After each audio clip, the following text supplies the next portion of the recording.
제1장 갇힌 마음의 감옥에서 당신은 자신의 생각의 감옥에 갇혀 있습니까?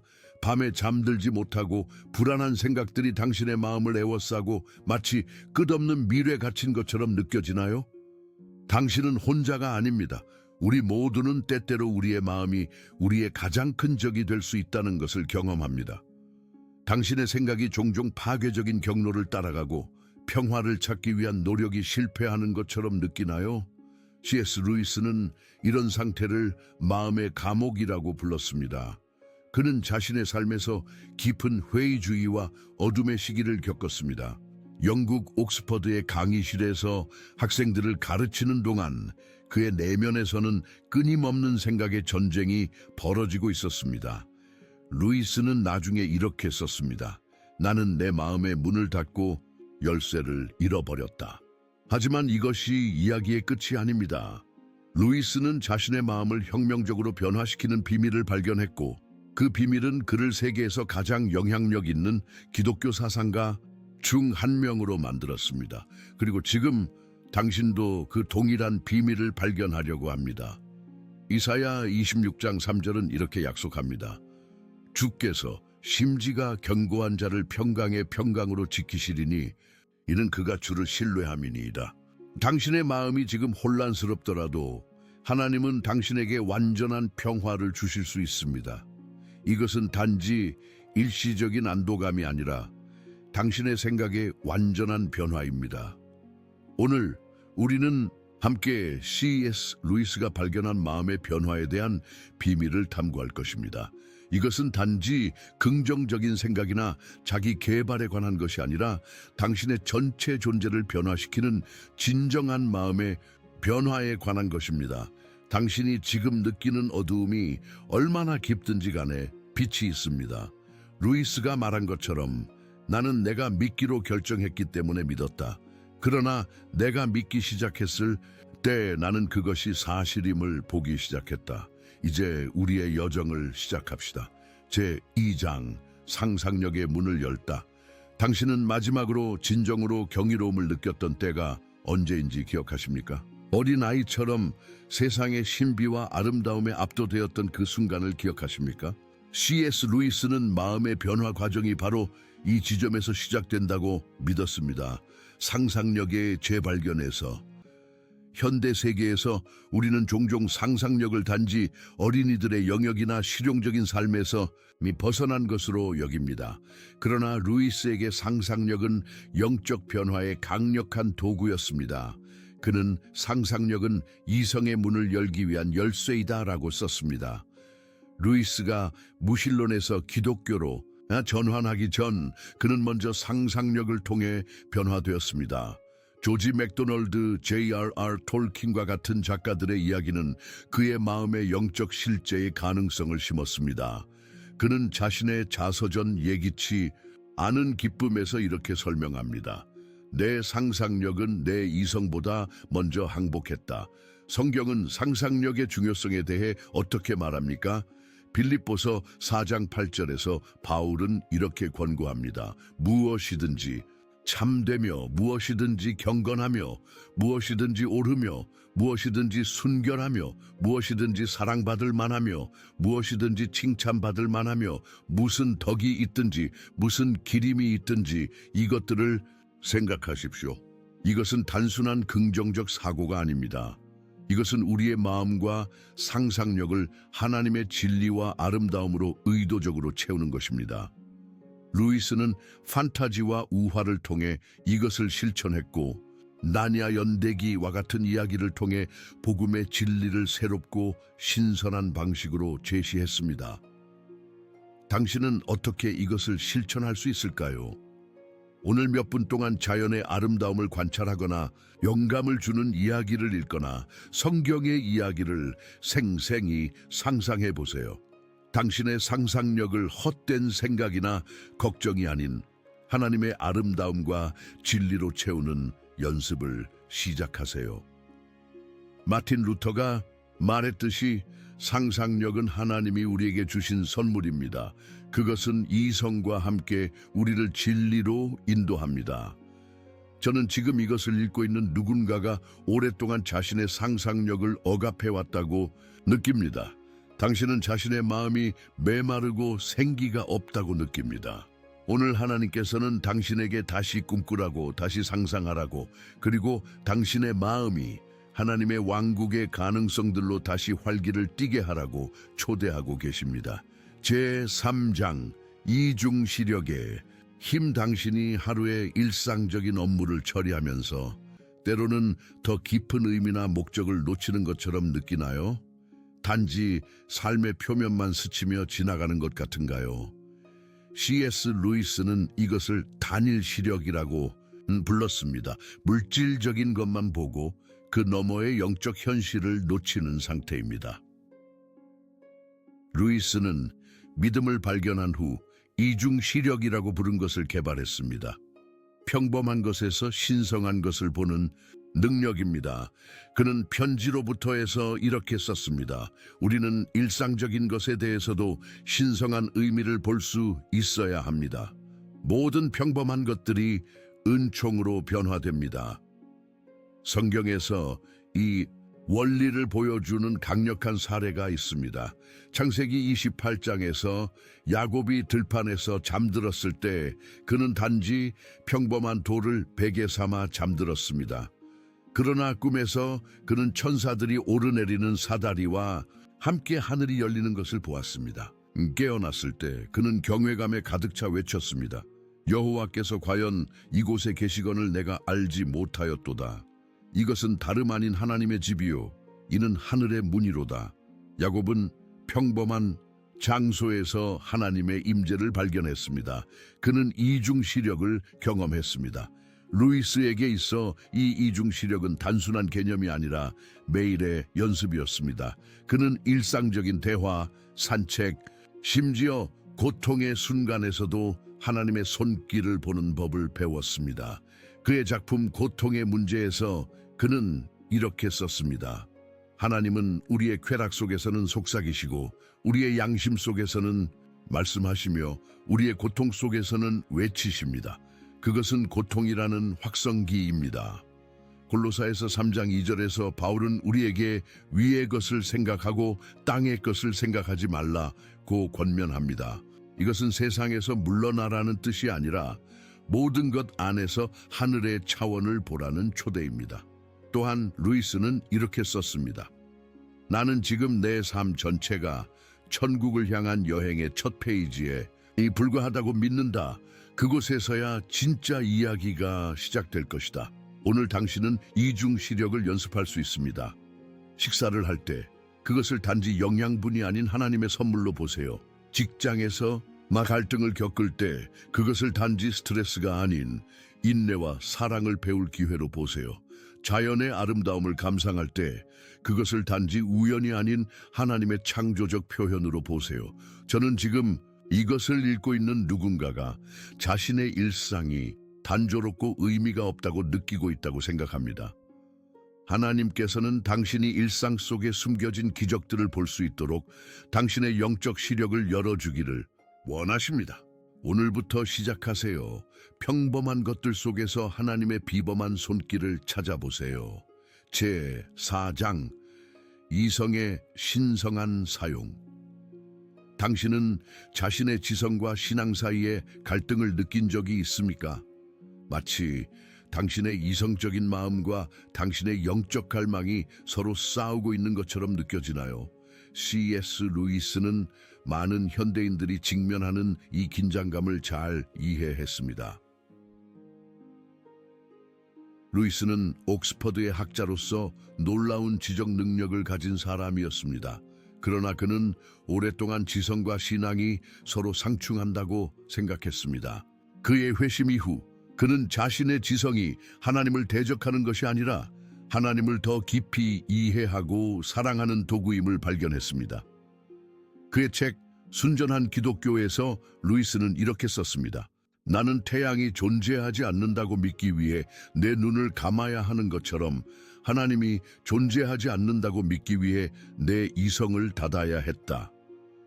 성경은 이사야 1장 18절에서 오라 우리가 서로 변론하자라고 초대합니다. 하나님은 우리의 이성적 사고 능력을 두려워하지 않으십니다. 사실 그분은 우리가 그것을 사용하기를 원하십니다. 하나님은 우리에게 마음, 이성과 가슴, 감정과 영혼, 영성으로 그분을 사랑하라고 부르십니다. 루이스에게 있어 큰 돌파구는 이성이 반드시 믿음의 적이 아니라 믿음의 종이 될 수 있다는 깨달음이었습니다. 그는 기적이라는 책에서 이렇게 썼습니다. 나는 내가 믿기 때문에 이해하려고 노력한다. 나는 이해하기 위해 믿는 것이 아니다. 그러나 루이스는 또한 이성만으로는 충분하지 않다는 것을 알았습니다. 그는 이렇게 경고했습니다. 이성 그 자체만으로는 그 이상의 어떤 것도 발견할 수 없다. 기독교의 심장에는 우리가 이성으로 발견할 수 없지만 일단 계시되면 완전히 이성적인 것이 있다. 우리는 성경에서 로마서 12장 2절에 이 강력한 명령을 봅니다. 너희는 이 세대를 본받지 말고 오직 마음을 새롭게 함으로 변화를 받아 하나님의 선하시고 기뻐하시고 온전하신 뜻이 무엇인지 분별하도록 하라. 이는 우리가 새로운 방식으로 생각하도록 부름받았음을 의미합니다. 단순히 세상의 패턴과 가정을 따르는 것이 아니라 우리의 생각을 하나님의 진리에 일치시키는 것입니다. 알렉산더 솔제니치는 이렇게 썼습니다. 올바로 사용되는 이성은 우리를 하나님께로 인도합니다. 잘못 사용되는 이성은 우리를 교만으로 인도합니다. 당신은 오늘 어떻게 당신의 이성을 신성하게 사용할 수 있을까요? 성경 구절을 읽을 때 그것을 단순히 흡수하는 것을 넘어 그 의미에 대해 깊이 생각해 보세요. 신앙에 관한 질문이 있을 때 그것을 억압하지 말고 하나님과 신뢰하는 관계 안에서 그 질문을 탐구하세요. 당신의 믿음에 대한 이유를 다른 사람들에게 설명하는 법을 배우세요. 저는 지금 이것을 읽고 있는 누군가가 자신의 질문과 의심 때문에 죄책감을 느끼고 있다고 생각합니다. 하나님께서는 당신에게 말씀하고 계십니다. 당신의 질문은 당신의 믿음의 적이 아닙니다. 당신이 진리를 정직하게 추구할 때 당신은 결국 나를 발견할 것입니다. 저는 진리이기 때문입니다. 제 5장 책 너머의 이야기. 당신은 성경을 읽을 때 종종 그것이 단지 오래된 이야기들의 모음으로 느껴지나요?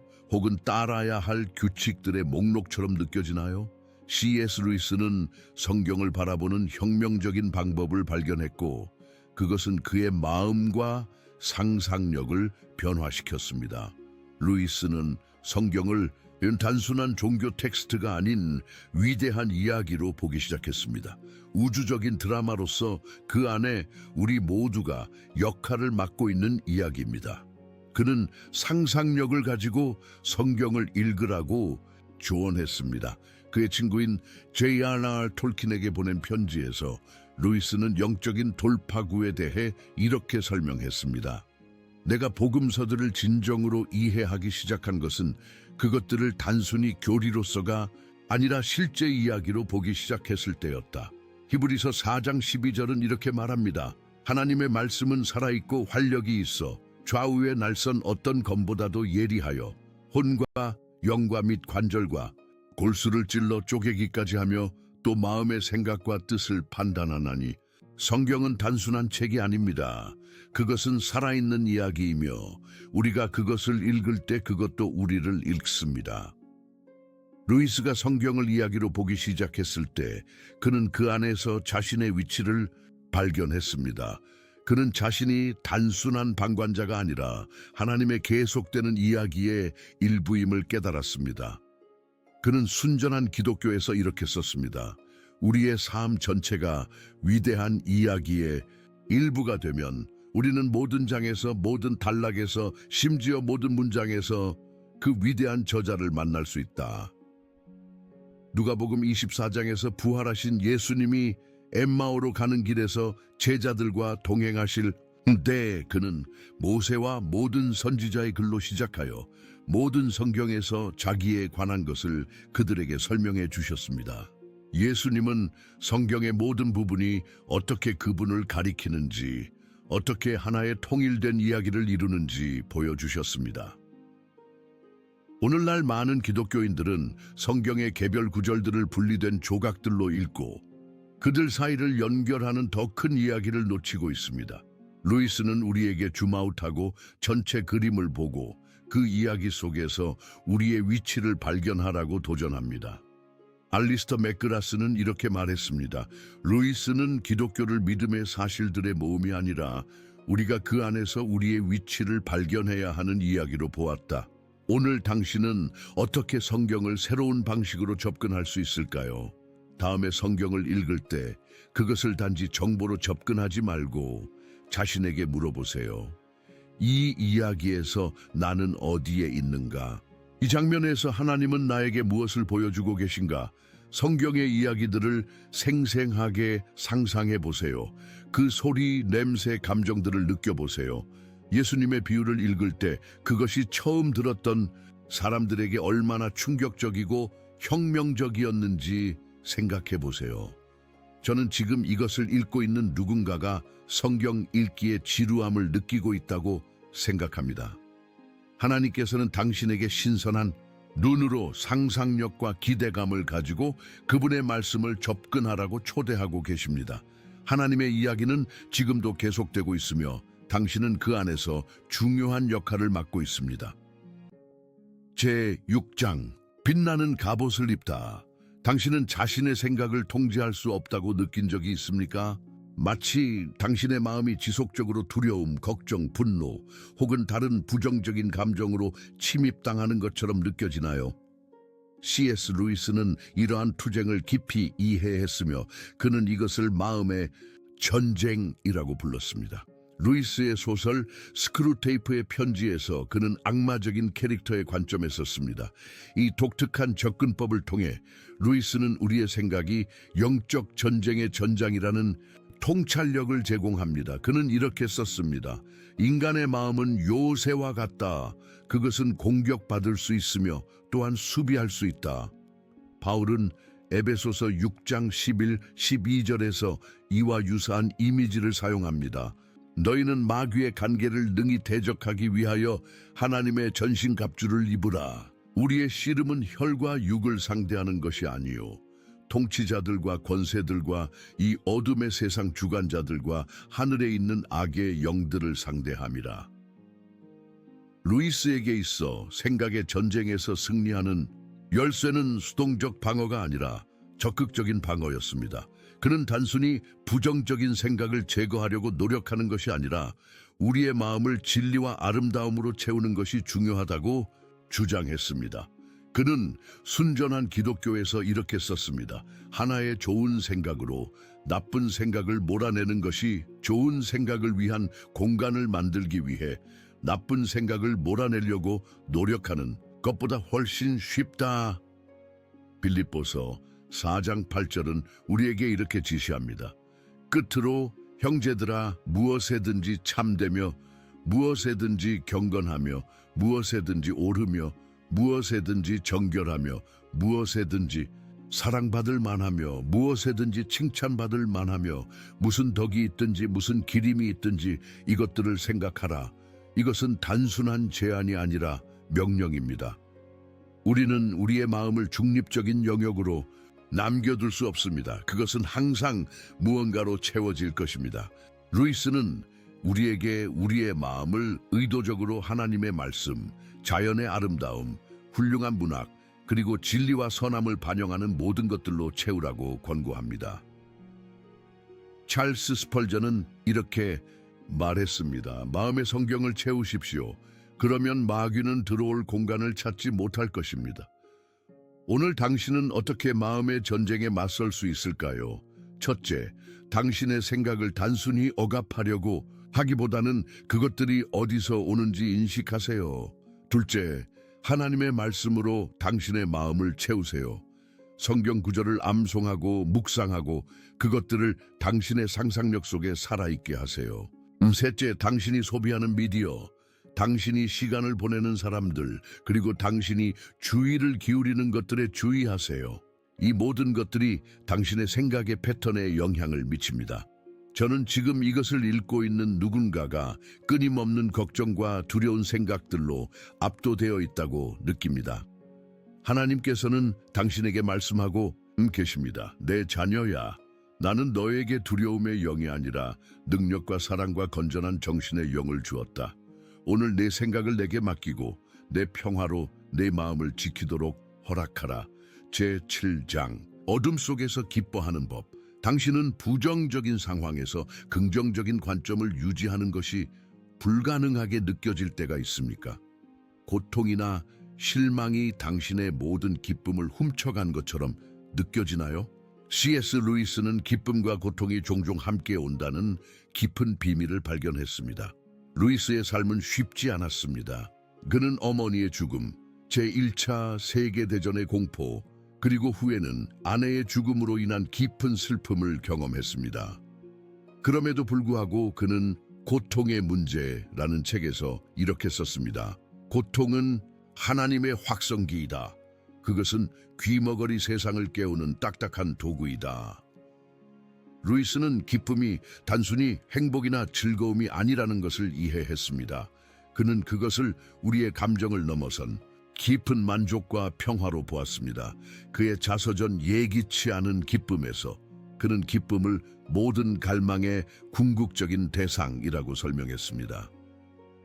성경에서는 예수님 자신이 히브리서 12장 2절에서 이러한 패러독스의 완벽한 예를 보여주십니다. 믿음의 창시자요 완성자이신 예수를 바라보자. 그는 자기 앞에 있는 기쁨을 위하여 십자가를 참으사 부끄러움을 개의치 아니하시더니 하나님 보좌 우편에 앉으셨느니라. 예수님은 십자가의 고통 너머를 보실 수 있었습니다. 그분은 슬픔과 고통 가운데서도 기쁨을 경험하셨습니다. 야고보서 1장 2, 3절은 이렇게 권고합니다. 내 형제들아, 너희가 여러 가지 시험을 만나거든 온전히 기쁘게 여기라. 이는 너희 믿음의 시련이 인내를 만들어내는 줄 너희가 알미라. 이것은 기쁨이 우리의 환경에 달려있지 않다는 것을 암시합니다. 루이스는 진정한 기쁨은 우리의 환경이 아니라 하나님의 성품과 약속에 뿌리를 두고 있다고 믿었습니다. 그는 이렇게 썼습니다. 하나님은 우리에게 행복을 주기를 원하시지만 그분은 우리가 이 세상의 어떤 것보다 그분을 더 원하기를 더 원하신다. 이것이 루이스의 마음 변화의 핵심 측면입니다. 환경에 관계없이 기뻐할 수 있는 능력을 개발하는 것입니다. 그는 선하신 하나님과 감사한 마음은 어떤 상황에서도 공존할 수 있다고 썼습니다. 토저는 이렇게 말했습니다. 주님 안에서의 기쁨은 우리의 힘이다. 그것은 환경에 의존하지 않으며 어둠 속에서도 빛난다. 오늘 당신은 어떻게 이 깊은 기쁨을 경험할 수 있을까요? 첫째, 감사함으로 시작하세요. 루이스는 감사는 기쁨으로 가는 비밀 통로이다 라고 말했습니다. 당신의 환경에도 불구하고 감사할 수 있는 것들의 목록을 만드세요. 둘째, 기쁨은 친교에서 자라납니다. 다른 믿는 자들과 시간을 보내세요. 진정한 기쁨은 종종 사랑하는 공동체 안에서 발견됩니다. 셋째, 선택으로서의 기쁨을 연습하세요. 매일 아침 일어날 때 당신의 감정에 관계없이 기뻐하기로 선택하세요. 저는 지금 이것을 읽고 있는 누군가가 매우 어두운 시간을 통과하고 있다고 느낍니다. 하나님께서는 당신에게 말씀하고 계십니다. 이 어둠이 결코 필요 이상으로 오래 지속되지 않을 것입니다. 나는 당신과 함께 있으며 내 기쁨이 이 어둠 가운데서도 당신의 힘이 될 것입니다. 당신이 볼 수 없을 때에도 내가 일하고 있습니다. 제8장 만남의 순간 당신은 하나님과의 관계가 때때로 일방적으로 느껴지나요? 당신이 이야기하지만 하나님은 침묵하시는 것처럼 느껴지나요? C.S. 루이스는 우리의 마음을 변화시키는 핵심은 하나님과의 진정한 만남, 일방적인 독백이 아닌 진정한 대화에 있다고 믿었습니다. 루이스는 자신의 회심 경험을 매우 꺼리는 회심자라고 설명했습니다. 그는 자신이 영국에서 가장 우울한 회심자라고 말했습니다. 그러나 그의 지적인 여정을 통해 그는 하나님이 단순히 생각할 주제가 아니라 만날 뿐이라는 것을 깨달았습니다. 그의 책 슬픔 관찰에서 루이스는 이렇게 썼습니다. 처음에 나는 하나님을 찾아갔다. 그러나 문이 닫히자 나는 떠났다. 그러나 지금은 다르다. 문이 여전히 닫혀 있을 때 나는 그 앞에 머문다. 왜냐하면 그 문 뒤에 내가 원하는 것이 있기 때문이다. 성경에서 우리는 야곱이 야복 강가에서 천사 많은 신학자들은 이를 그리스도의 성육신 전 나타나심으로 봅니다. 와 씨름하는 이야기를 발견합니다. 창세기 32장에서 야곱은 이렇게 말합니다. 내가 하나님과 대면하여 보았으나 내 생명이 보존되었다. 이 격투 후 야곱은 새로운 이름 이스라엘과 새로운 정체성을 받았습니다. 루이스는 하나님과의 진짜 만남이 우리의 마음을 가장 깊이 변화시킨다고 이해했습니다. 그는 이렇게 썼습니다. 매일의 작은 결정들이 우리를 영원히 변화시키는 만남으로 인도한다. 루이스에게 하나님과의 만남은 종종 자연의 아름다움, 깊은 우정, 좋은 책, 그리고 물론 기도와 성경 공부를 통해 왔습니다.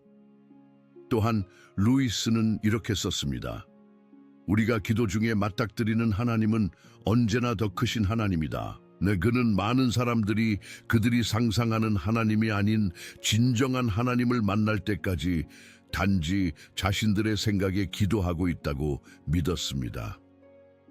요한복음 4장에서 예수님은 사마리아 여인을 만나셨고 그녀는 이렇게 말했습니다. 내가 행한 모든 것을 내게 말한 사람을 와서 보라. 이는 그리스도가 아니냐. 그녀의 삶은 예수님과의 진정한 만남을 통해 영원히 변화되었습니다. 토마스 아켐피스는 이렇게 말했습니다. 하나님을 인식하는 모든 다른 방법들과 비교할 때 내적인 만남이 가장 확실하다. 당신은 오늘 어떻게 하나님과의 진정한 만남을 추구할 수 있을까요? 첫째, 침묵과 고요함의 시간을 만드세요. 루이스는 하나님은 침묵 속에서 속삭이신다고 말했습니다. 둘째, 당신의 기도 시간을 단지 요청의 목록이 아닌 대화로 접근하세요. 말하는 것만큼 듣는 시간도 가지세요. 셋째, 하나님을 자연, 예술, 음악, 다른 사람들을 통해 만나는 것에 열려 있으세요. 마지막으로 하나님의 말씀을 단지 정보로서가 아니라 하나님 자신과의 만남으로서 접근하세요. 룰라 마야 알델리비는 이렇게 말했습니다. 당신이 하나님을 찾을 수 없다고 느낄 때 가만히 있으세요. 그분이 당신을 찾으실 것입니다. 저는 지금 이것을 읽고 있는 누군가가 하나님이 매우 멀게 느껴진다고 생각합니다. 하나님께서는 당신에게 말씀하고 계십니다. 나는 이미 여기에 있다. 당신의 모든 질문과 의심과 투쟁과 함께 나는 어디에도 가지 않았다. 지금 당신에게 필요한 것은 더 많은 노력이 아니라 더 깊은 인식이다. 잠시 멈추고 내가 이미 당신과 함께 있음을 알아라.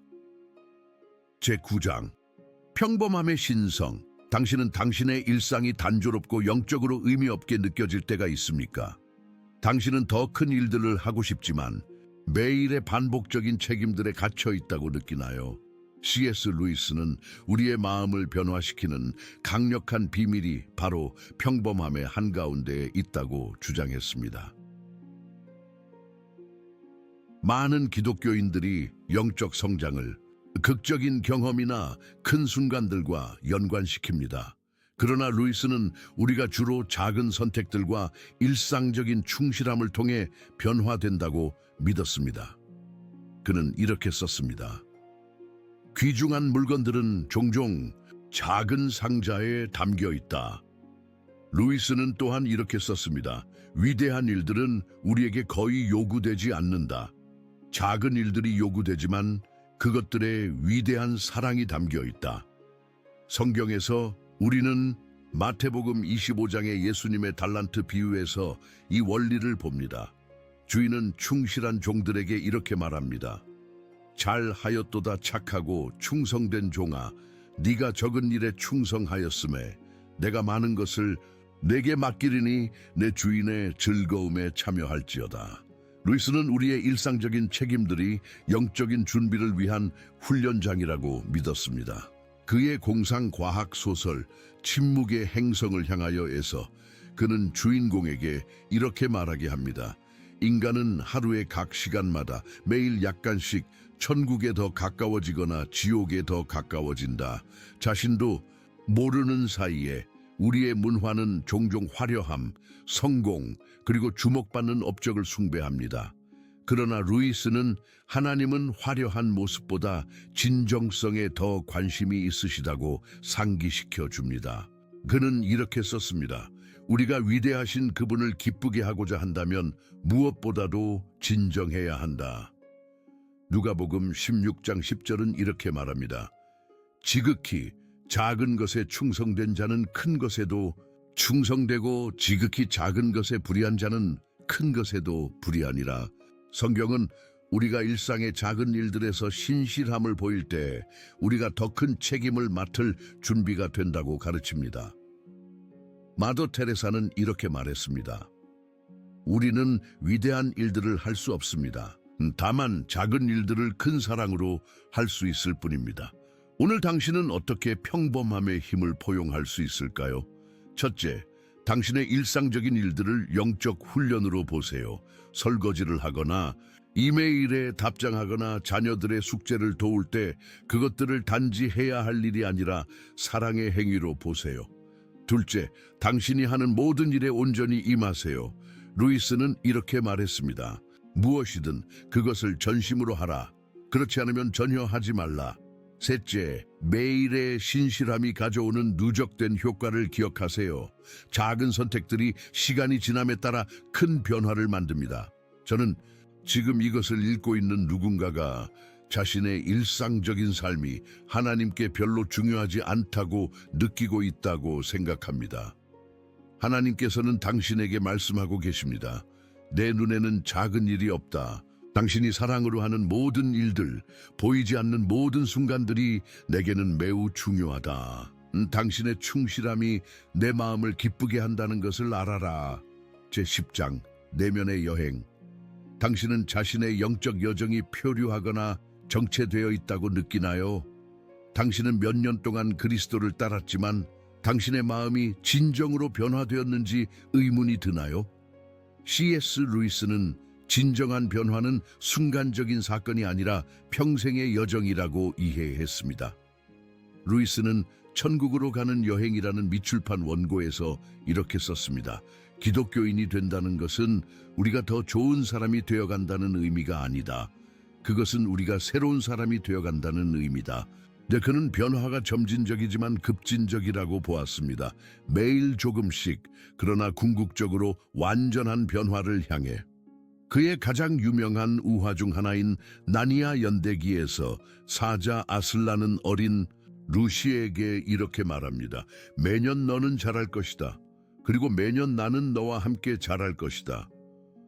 루이스는 우리의 영적 성장이 그리스도와의 관계 속에서 일어나는 평생의 과정임을 이해했습니다.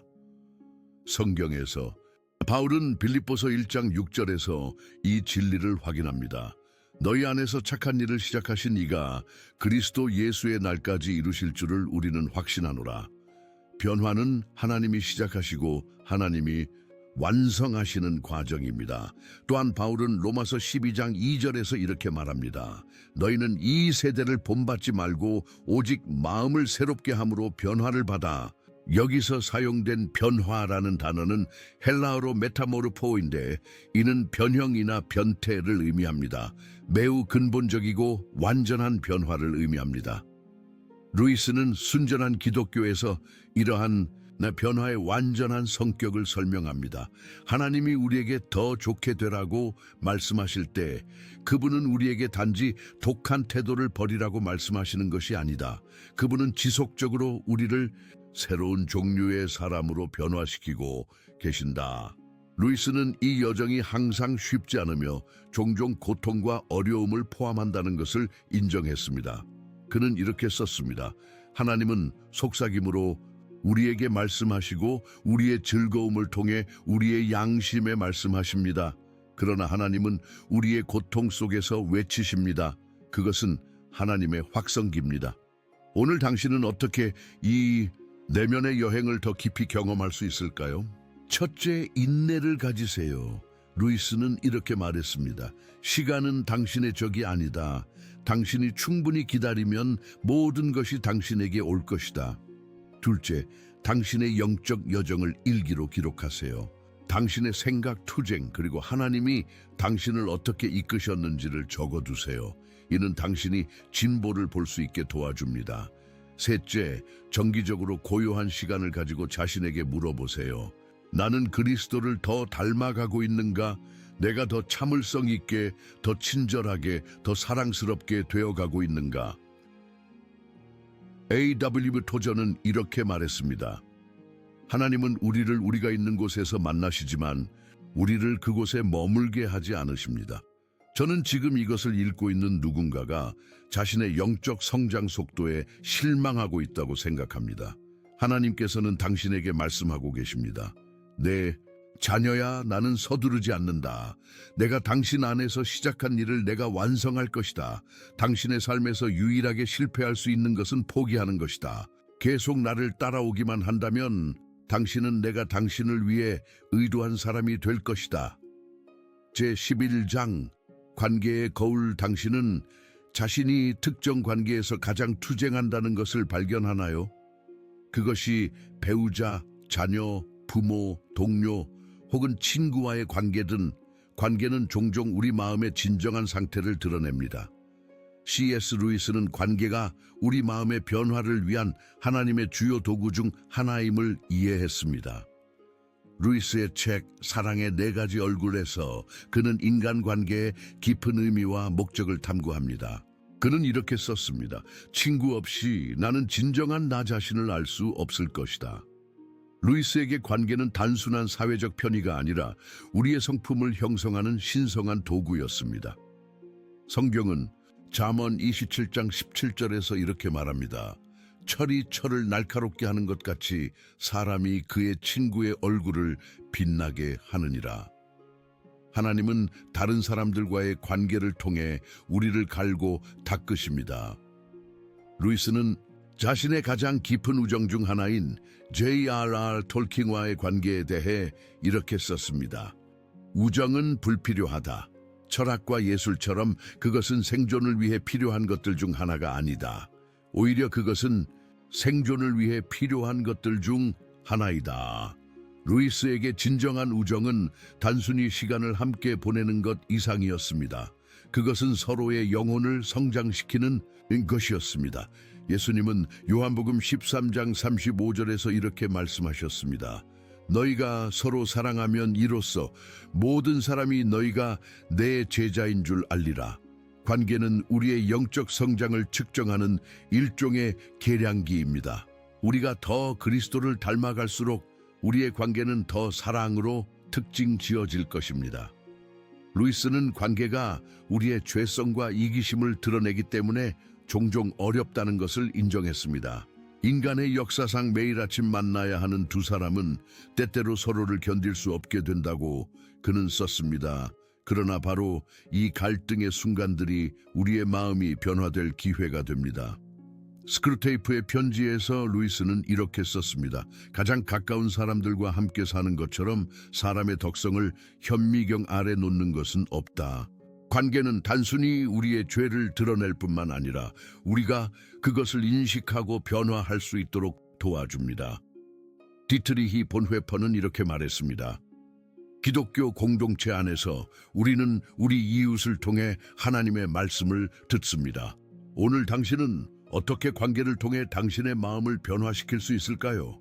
첫째, 관계의 어려움을 피하거나 무시하기보다는 그것들을 당신의 성품을 형성하기 위한 하나님의 도구로 보세요. 둘째, 당신을 화나게 하거나 짜증나게 하는 사람들에게 특별한 주의를 기울이세요. 그들은 종종 당신의 가장 큰 성장 영역을 드러냅니다. 셋째, 매일 의도적으로 다른 사람들을 섬기세요. 특히 당신에게 아무것도 해줄 수 없는 사람들을. 저는 지금 이것을 읽고 있는 누군가가 깊은 관계적 상처와 씨름하고 있다고 느낍니다. 하나님께서는 당신에게 말씀하고 계십니다. 내 자녀야, 나는 당신의 깨어진 관계를 통해서도 일하고 있다. 용서하고 화해하고 사랑하는 법을 배우는 것이 때로는 고통스럽지만 이것이 당신을 내 아들의 모습으로 형성하는 방법이다. 내가 당신에게 주었던 동일한 은혜를 다른 사람들에게 베풀기를 두려워하지 말라. 제12장 파편화된 마음을 치유하기. 당신은 자신의 삶이 파편화되어 있다고 느낀 적이 있습니까? 마치 당신의 영적 생활, 직업적 생활, 가족 생활, 그리고 개인적 생활이 모두 분리된 구획에 있는 것처럼 느껴지나요? C.S. 루이스는 분열된 마음의 위험성을 인식하고 통합된 전체적인 삶을 살아가는 방법을 가르쳤습니다. 루이스는 교육의 페이지에서 이렇게 썼습니다. 우리는 머리와 가슴을 갈라놓는다. 그러나 성품은 양쪽 모두에 달려있다. 루이스에게 있어 온전한 변화는 우리 존재의 모든 측면, 지성, 감정, 의지, 그리고 행동, 이 하나님 안에서 통합될 때 일어납니다.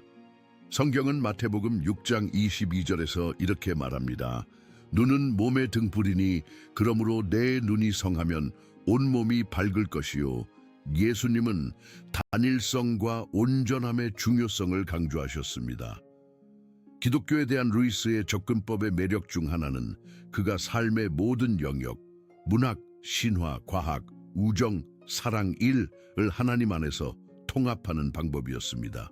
그는 믿음의 세속적 종교적 구분은 없다. 모든 것이 하나님의 것이다 라고 썼습니다. 이 통합적 접근법은 우리가 보통 이분법적으로 생각하는 것들 사이에 거짓된 구분을 무너뜨립니다. 루이스는 육체와 영혼 사이에 전쟁이 있는 것이 아니다.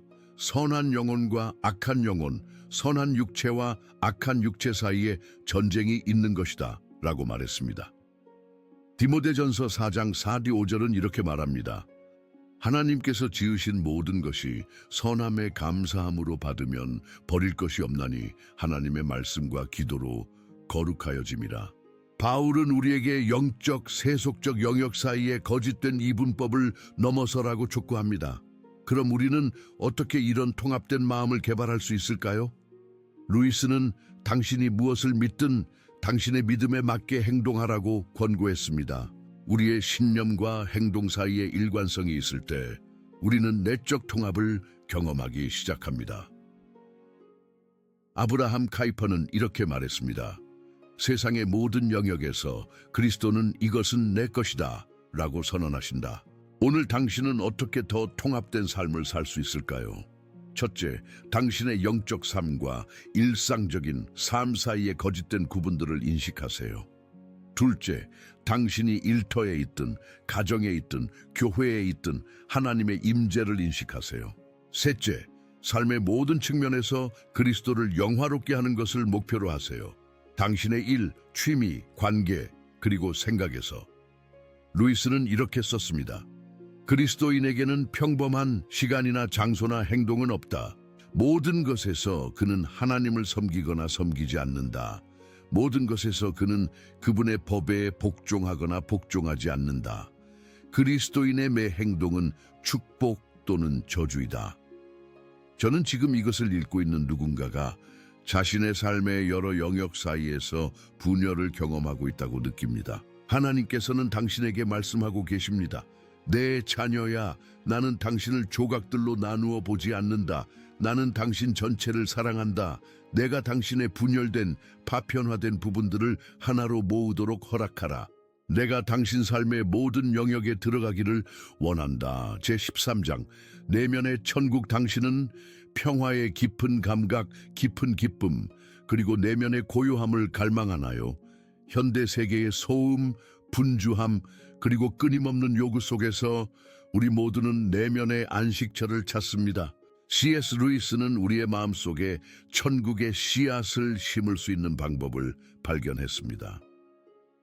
루이스는 천국으로 가는 무게라는 그의 설교에서 이렇게 말했습니다. 지금 내 안에 천국이 없다면 나는 결코 그곳에 가지 못할 것이다. 루이스에게 있어 천국은 단지 죽음 후에 가는 장소가 아니라 지금 우리 안에서 시작되어야 하는 실제였습니다. 예수님은 누가복음 17장 21절에서 이렇게 선언하셨습니다. 하나님의 나라는 너희 안에 있느니라. 하나님의 통치는 우리의 내면 생활, 우리의 생각, 그리고 우리의 마음에서 시작됩니다. 루이스는 순전한 기독교에서 이렇게 썼습니다. 이 세계의 모든 아름다움과 기쁨은 단지 더 큰 기쁨의 작은 맛보기일 뿐이다. 그는 우리가 지금 이곳에서 경험하는 모든 기쁨과 아름다움이 천국에 대한 전주곡이라고 믿었습니다. 이 내면의 천국을 경험하기 위해 루이스는 마음의 훈련의 중요성을 강조했습니다. 그는 이렇게 썼습니다. 순간의 열정이 아니라 매일의 정기적인 행동을 통해 우리는 진정한 평화와 기쁨을 발견한다. 고린도후서 4장 16, 18절은 이렇게 말합니다. 그러므로 우리가 낙심하지 아니하노니 우리의 겉사람은 낡아지나 우리의 속사람은 날로 새로워지도다. 우리가 잠시 받는 환난에 경한 것이 지극히 크고 영원한 영광에 중한 것을 우리에게 이루게 함이니 우리가 주목하는 것은 보이는 것이 아니요 보이지 않는 것이니 보이는 것은 잠깐이요 보이지 않는 것은 영원함이라. 루이스는 우리의 내면 생활이 결국 우리의 영원한 생활이 된다고 믿었습니다. 영광의 무게에서 그는 이렇게 썼습니다. 지금 당신은 결코 꿈조차 꾸지 못했던 기쁨을 이해할 수 있는 영적인 조직을 만들고 있다. 존 파이페어는 이렇게 말했습니다. 하나님은 우리가 기뻐할 때 가장 영광을 받으시고 우리는 그분 안에서 기뻐할 때 가장 만족한다. 오늘 당신은 어떻게 당신의 마음속에 천국의 씨앗을 심을 수 있을까요? 첫째, 고요함의 순간들을 창조하세요. 모든 전자기기를 끄고 단지 하나님의 임재 안에 있는 시간을 가지세요. 둘째, 아름다움을 찾으세요. 자연 속에서, 예술 속에서, 음악 속에서, 그리고 그것을 천국의 맛보기로 여기세요. 셋째, 하나님의 말씀에 깊이 잠기세요. 단지 정보를 얻기 위해서가 아니라 하나님과의 관계를 위해서. 루이스는 이렇게 썼습니다. 나는 지금 나의 전체 삶이 천국으로 가는 여행의 첫 페이지에 불과하다고 믿게 되었다. 그곳에서 진짜 이야기가 시작될 것이다. 저는 지금 이것을 읽고 있는 누군가가 마음의 깊은 갈망, 이 세상이 채울 수 없는 갈망을 경험하고 있다고 느낍니다. 하나님께서는 당신에게 말씀하고 계십니다. 그 갈망은 내가 당신 안에 심은 것이다. 그것은 당신이 이 세상에 속하지 않았다는 증거이다. 그 갈망을 따르라. 그것이 당신을 내게로 인도할 것이다. 내 안에서 당신은 당신의 모든 갈망의 충족을, 당신의 영혼의 참 고향을 발견할 것이다. 제14장 변화된 마음으로 세상을 바꾸기. 당신은 세상에 어떤 영향을 미치고 싶습니까? 어떤 유산을 남기고 싶습니까? C.S. 루이스는 외부 세계에 의미 있는 영향을 미치려면 먼저 내면의 변화가 일어나야 한다고 이해했습니다. 루이스는 자신의 에세이 내면의 원에서 이렇게 썼습니다. 첫째 일을 첫째로, 둘째 일을 둘째로 하라. 내면의 일을 먼저 하고 외부의 일을 그 다음에 하라. 큰 일을 먼저 하고 작은 일을 그 다음에 하라. 루이스는 내적 변화가 진정한 외적 영향력의 기초라고 믿었습니다. 예수님은 마태복음 23장 26절에서 이와 유사한 원리를 가르치셨습니다. 눈먼 바리새인아, 너는 먼저 안을 깨끗이 하라. 그리하면 겉도 깨끗하리라. 내면의 변화는 외부 행동의 변화로 이어집니다. 루이스는 교회와 일반 사회 모두에서 많은 사람들이 이 기본적인 진리를 간과한다고 관찰했습니다. 그는 이렇게 썼습니다. 그들은 나무를 웃자라게 하기 전에 그 뿌리를 돌보는 것을 잊는다. 사회적 개혁도 중요하지만 루이스는 그것이 개인적 변화의 토대 위에 세워져야 한다고 주장했습니다. 마태복음 5장 13, 16절에서 예수님은 제자들에게 그들이 세상의 소금이자 세상의 빛이라고 말씀하셨습니다. 하지만 그는 또한 너희 빛이 사람 앞에 비치게 하여 그들로 너희 착한 행실을 보고 하늘에 계신 너희 아버지께 영광을 돌리게 하라고 말씀하셨습니다. 그리스도인의 영향력은 선한 행실과 올바른 삶에서 비롯됩니다. 우리의 삶에서 그리스도를 닮는 마음을 개발함으로써 우리는 자연스럽게 다른 사람들에게 영향을 미치게 됩니다.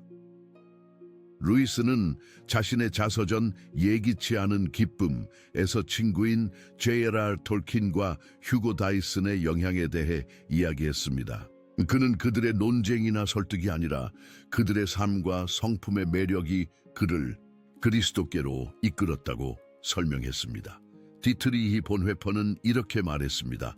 행동은 존재에서 나온다. 당신은 당신이 행동하는 대로 되는 것이 아니라 당신이 되는 대로 행동한다.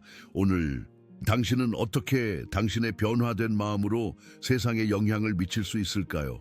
첫째, 작게 시작하세요. 루이스는 이렇게 썼습니다. 당신의 코앞에 있는 의무를 하세요. 그 다음 의무를, 그리고 그 다음 의무를. 둘째, 당신의 일상적인 소명을 하나님을 섬기는 일로 보세요. 루이스는 대부분의 사람들이 평범한 직업과 관계 속에서 그들의 영향력을 행사한다고 믿었습니다. 셋째, 당신이 제어할 수 없는 것이 아니라 제어할 수 있는 것에 집중하세요. 루이스는 이렇게 썼습니다. 자신을 변화시키는 데 집중하는 사람들은 더 많은 선을 행한다. 그들은 노력 없이 다른 이들을 변화시킨다.